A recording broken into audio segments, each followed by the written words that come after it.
time once again for another thrilling episode of Markout Radio. For the next hour, sit back, pull the stick out of your ass, and enjoy. Be warned though, smarks and internet know-it-alls will be offended, annoyed, and generally pissed off at what's about to happen to your ear holes. You've been warned. Now, Markout Radio.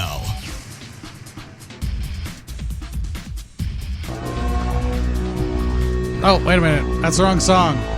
Is that the wrong? No, that's the wrong song. They're not in the show. Sorry.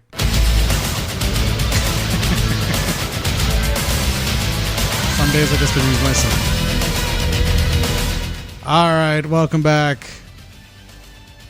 Markout Radio goes Nitro. Episode 8, October 23rd, 1995. Von Braun Civic Center, Huntsville, Alabama. We're still in the South. Hosts this week, Eric Bischoff, Bobby the Brain Heenan, Steve Mongo McMichael. Dark matches. Shark goes over on the Renegade. The Blue Bloods, Earl Robert Eaton and Lord Stephen Regal, defeat Bunkhouse Buck and Dirty Dick Slater. My notes say Dick Slater, but you know how I feel about that. Dark match number 3. Diamond Dallas Page, the television champion, in a dark match, defeats Cobra to retain the WCW World Television Championship. That's okay. We're not trying to sell the fucking Johnny B. Bad Diamond Dallas Page match later on at Halloween Havoc, right? This is the Nitro go-home for Havoc, is it not? Why the fuck is the champion, who has an opening match on Halloween Havoc, in a dark match with the Cobra? Why isn't he at least in a dark match with Johnny B. Bad? Fuck's sakes. Alright, show goes live. There's no preamble, no bullshit, no fucking looking up Mongo's stupid fucking dog. We get right to the action. With Randy Savage going over on Kurasawa with Colonel Robert Parker in 8:45. I gave that one 2 out of 5. No television entrance for Kurasawa and the Colonel. Savage does get an entrance though, and he's selling the shit out of an elbow injury, which is actually legit, and it's been an issue, and it's been taped up for weeks prior to this incident with Kurasawa. I think it was on Saturday night? I'm pretty sure it was on Saturday night. Kurasawa, on the other hand, is not faring well with his American diet. He's getting, well... He's getting a little chunky, getting a little fat, getting a little spare tire around the middle, starting to look like a pregnant Japanese wrestler, as opposed to like as he was all cut up. He didn't have fucking abs before, but at least there was like some bumps there that would kind of be abs if he had the genetics or the ability to do it. But now, now it's just full on beer gut. Anyways, a pretty long match for an opening match, and during it there's a commercial break for Halloween Havoc. Jesus. Post-match back and forth is broken up by some steaming fat asshole putting over a very 80s gimmick. That is the Master. Because Kevin is like the personification of evil. Kevin Sullivan, that is. He has a master, though. Because, you know, what personification of evil does not have a master? I mean, right? That's how that works, isn't it? Yeah, sure, that's how that works. All right, so Jesus Christ. You can hardly understand him because, of course, he's just screaming out every line. And then Gene talks to Sullivan and the Giant on the ramp about what just happened. And Sullivan basically has to translate all of it because it was very 80s and this is all his fucking idea. And we're talking about the Yeti again. The Giant talks about Hogan being a big Bengal tiger that's running out of lives. Your ego's more obnoxious than your name. Oh, god damn. Again, keep an eye, just like last week, keep an eye on Sullivan's face while the Giant's giving his promo. Because like last week, you had to keep an eye on Sullivan because he kept touching the Giant's hand, trying to make sure that he do the little spot where he put it over Gene's face. This week, he is...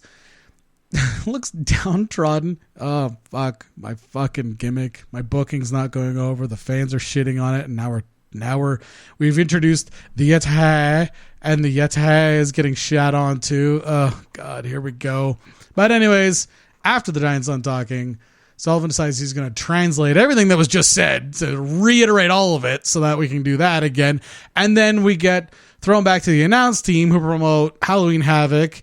Again, I mean, I know I'm making fun of this. If you're watching this on YouTube or if you're downloading the podcast, you can see the show comments where I'm kind of being passive aggressive about all the goddamn Halloween Havoc promos. This is the going home episode of Nitro, so it's done sort of tongue in cheek, but it's excessive even for a go home. Gene does a rant promo with Dark Hogan, It's been a few weeks since Sullivan attacked him, but curiously, Hogan hasn't started growing his mustache back. Weird. Last week, if you were paying attention, he referred to people as his fans as minionoids. This week, he's got the power of the Hulkamaniacs on his back. I think what he was trying to say is that they were on his side. But see, when somebody's on your back, and Hogan knows all about this, having Beaver as his best friend, they're a hindrance or they're dragging you down. That's not somebody that's there to help you. That's on your back.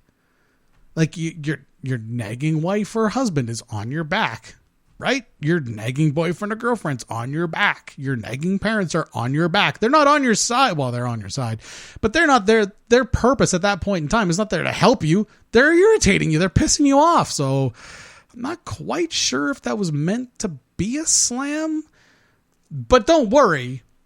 After he puts over the Yeti, he's going to bury the entire face locker room because they're all dogs.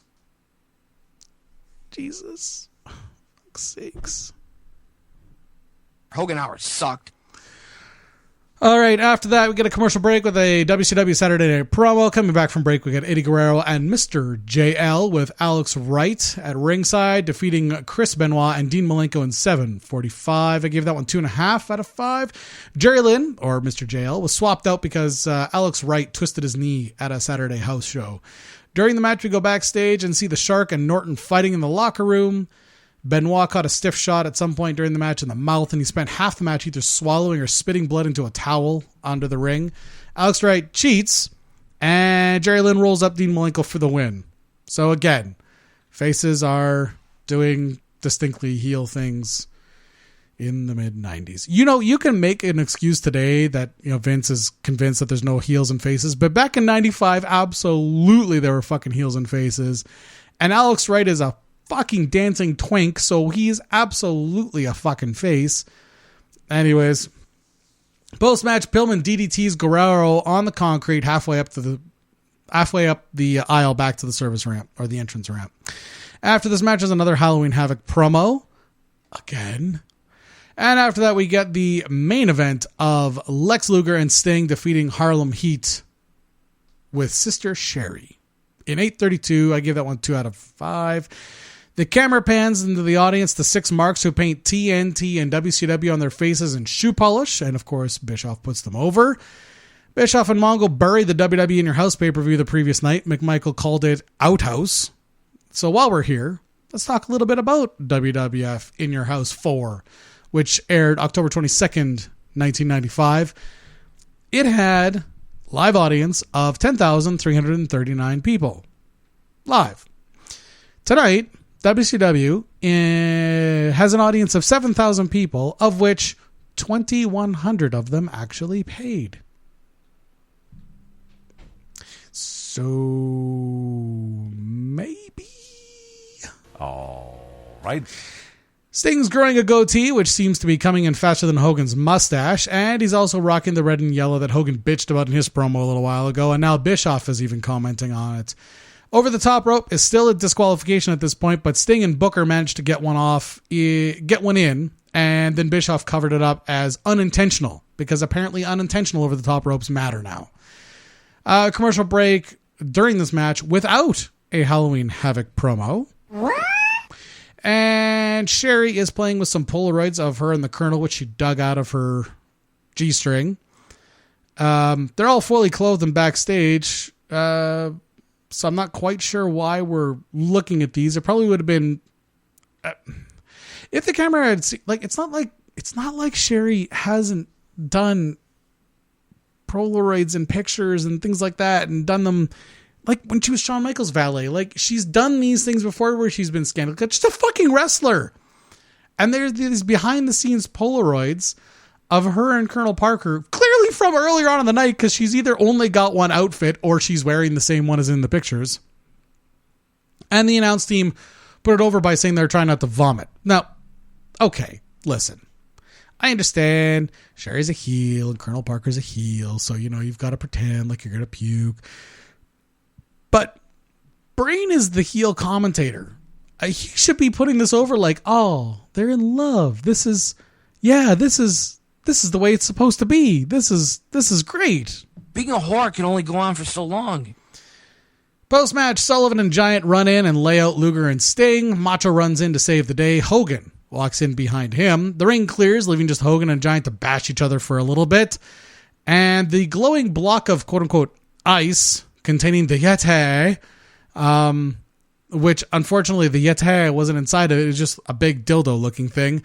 It erupted, and the mummy came from behind, which is fine, because, I mean, we were just talking about dildos. And he erupts from inside, and the show goes off the air. So that was the end. So we got off to a fast start, and we ended on a quote-unquote cliffhanger for the pay-per-view. Hats off, fucking WCW. You will respect my authority. Yeah, fair enough. That's fine. That's actually a good way to start the night and a good way to end the night.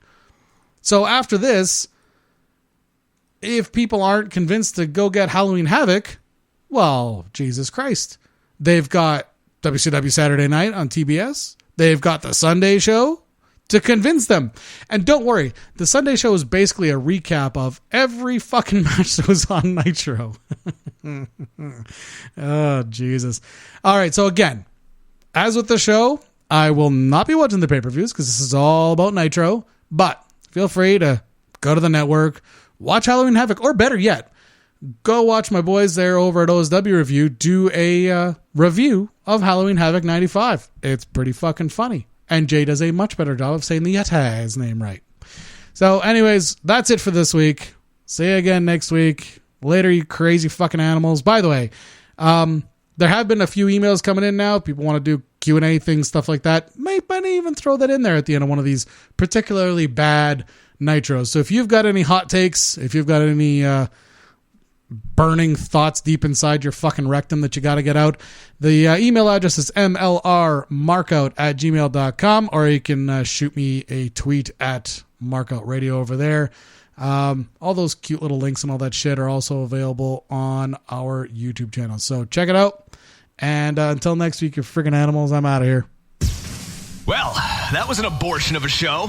Should the mood take you, check out markoutradio.com and leave a comment. You can also find links there to our Facebook, Twitter, YouTube, and Stitcher channels. You can even leave a voicemail on our Skype. Just click the links and share them.